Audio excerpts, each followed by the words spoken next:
अरे प्रशासन अधिकाऱ्याचं करायचं काय? न्याय द्या, न्याय द्या, अरे न्याय द्या, न्याय द्या, अरे महेश मोतेवरचं करायचं काय?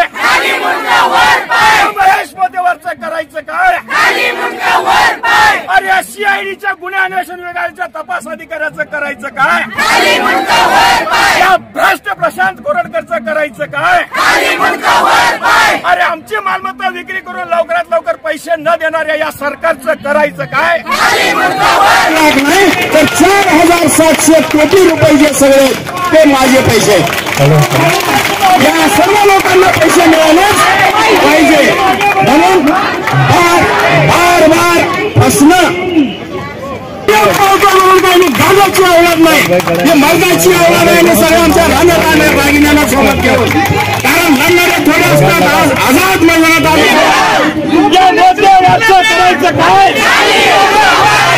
या मोत्यावरची जामीन रद्द, महेश मोत्यावरची जामीन रद्द, भुजंग देशमुखवर गुन्हा दाखल, संदीप पाटलावर गुन्हा दाखल, दिगवान मधली जमीन मोत्यावर हडप करत होता, या हडप केलेल्या जमिनी परत, दौलत प्राईडच्या नावानं मॉल काढतो म्हणून जमीन हडपणाऱ्या मोत्यावर कारवाई,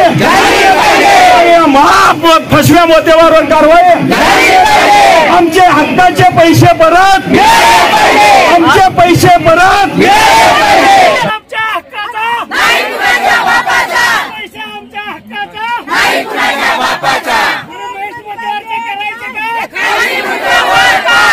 अरे प्रशासन अधिकाऱ्याचं करायचं काय? अजून तरी कोणी आलं नाही. आम्ही सम्राट जीवनची मॅच्युरिटी मिळावी म्हणून जे आंदोलन करत आहोत, परंतु महाराष्ट्राच्या मुख्यमंत्र्याला आम्ही पत्र दिले, महाराष्ट्राचे राज्यमंत्री बाबासाहेब पाटील यांना सुद्धा आम्ही पत्र दिले, महाराष्ट्राचे राज्यमंत्री नाही तर महाराष्ट्राच्या सहकार मंत्री जे कॅबिनेट मंत्री आहेत बाबासाहेब पाटील यांना सुद्धा आम्ही निवेदन दिलेलं आहे. परंतु आतापर्यंत आम्ही आता सकाळी 11 वाजल्यापासून या ठिकाणी बसलोय, अजून कुठला मंत्री आणि कुठला प्रशासकीय अधिकारी या ठिकाणी आलेला नाही. सम्राट जीवनच्या लोकांचे पैसे फसलेले आहेत आणि हे सर्व फसलेले पैसे परत मिळावे म्हणून आम्ही वारंवार आंदोलन करतोय, मोर्चे काढतोय, धरणे धरतोय. त्याचाच भाग म्हणून आज आम्ही आझाद मैदानामध्ये महाराष्ट्राच्या मुख्यमंत्र्यांना जे गृहमंत्री सुद्धा आहेत त्यांना निवेदन देऊन या ठिकाणी आम्ही आता आंदोलन करत आहोत. येणाऱ्या काळामध्ये सरकारने जर आमची दखल नाही घेतली आणि आमच्या मालमत्ता विक्री करून आम्हाला पैसे परत द्यायचे आहेत, आम्ही काही वेगळा निधी, वेगळी तरतूद करा, अर्थसंकल्पीय अधिवेशन चालू आहे त्या अर्थसंकल्पीय अधिवेशनामध्ये एखादी वेगळी तरतूद करून आम्हा लोकांना पैसे द्यावा अशी आमची मागणी नाही. तर आमच्या ज्या काही मालमत्ता या महेश मोतेवाराच्या कंपनीमध्ये होत्या, ज्या आमच्या कष्टाच्या पैशातून हा महेश मोतेवार घेतला होता, त्याची स्वतःची काही त्याच्या बापाची ती प्रॉपर्टी नव्हती, ती आमची मालमत्ता आहे, ती मालमत्ता विक्री करा आणि मग आमचे पैसे द्या, एवढंच आमची मागणी आहे. 10 वर्ष झालं जर सरकार MPID कायद्यानुसार या सर्व मालमत्ता ताब्यात घेतलेला असेल तर या मालमत्ता विक्री करायला काय हरकत आहे? सरकार कुणाची वाट बघते? नेमकं कशासाठी या मालमत्ता तुम्ही ताब्यात घेतलाय? आज ह्या सर्व मालमत्तेवरती जी काही स्थावर मालमत्ता आहे त्याच्यावर जे काही पत्र्याचे शेड होते, जे काही लोखंड होतं, जे काही म्हशी होत्या, महेश मोतेवारच म्हणतो की याच्यामध्ये 25,000 म्हशीचा प्रोजेक्ट होता, 5,000 शेळ्या होत्या, 20 पोखलेन होते, 100 ट्रॅक्टर होते, 40 डंपर होते. तर अशा पद्धतीने आणि हे विशेष म्हणजे ही सर्व मालमत्ता जर महेश मोतेवार आज म्हणत असेल आणि अगोदर जो 2016 मध्ये लिक्विडेटरची नियुक्ती झाली होती क्षीरसागर नावाचा, त्या क्षीरसागरने ही सर्व मालमत्ता विक्री केलेला आहे असं आज महेश मोतेवार म्हणतोय. आणि सगळ्यात खेदाची बाब, ह्या ज्या महेश मोतेवारनं उल्लेख केलेल्या मालमत्ता आहेत या MPID कायद्यानुसार ताब्यात घेण्यात आलेल्या लिस्टमध्ये या मालमत्ता नाहीत. मग या सर्व मालमत्ता गेल्या कुठे? या महेश मोतेवारने, या क्षीरसागरने, या सक्षम प्राधिकाऱ्याने, तपास अधिकारी DYSP गुन्हे अन्वेषण विभाग पुणे यांनीच या हडप केले आहेत काय याची सुद्धा ॲडिशनल चौकशी होणं गरजेचं आहे.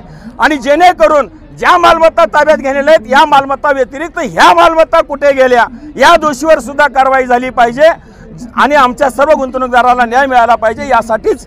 आणि हे जे प्रशांत कोरडकर हरामी साला वो छत्रपती शिवाजी महाराजाबद्दल अपशब्द वापरतो, छत्रपती संभाजी महाराजाबद्दल अपशब्द वापरतो, त्याला सुद्धा पाठीशी घालण्याचं काम या सरकार करत आहे का? कारण त्याच्याकडे जी गाडी आहे रॉल्स रॉयस गाडी, ती गाडी सुद्धा आमच्या सम्राट जीवनच्या गुंतवणुकीमधील ती एक मालमत्ता आहे, त्याच्याकडे कशी गेली ह्याची चौकशी केली असता CIDच्या माध्यमातून आणखीन धक्कादायक माहिती समोर आली की एकूण 86 गाड्यापैकी फक्त 6च गाड्या जप्त करण्यात आलेल्या आहेत। त्याच्यापैकी 3 गाड्या चतुर्शिंगी पोलीस ठाण्यामध्ये आहेत आणि 3 गाड्या डेक्कन पोलीस ठाण्यामध्ये आहेत। मग बाकीच्या 80 गाड्या गेल्या कुठे?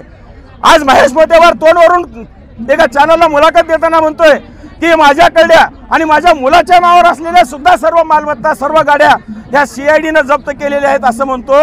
आणि आज जरा महेश मोतेवार जी गाडी वापरत आहे ऑडी गाडी, ती गाडी सुद्धा सम्राट जीवनची आहे, सम्राट जीवन फूड्स इंडियाच्या नावानं असलेली गाडी आहे। मग या महेश मोतेवारकडे ही गाडी आली कुठून याची चौकशी झाली पाहिजे।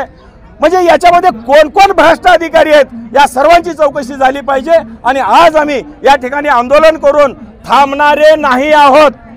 आता तर आम्ही आझाद मैदानातून क्रांतीची मशाल हातात घेतलेली आहे। या सरकारनं लक्षात घ्यावं की आम्ही आता मागे हटेल, आज एक दिवस आंदोलन करतील, पुन्हा निघून जातील।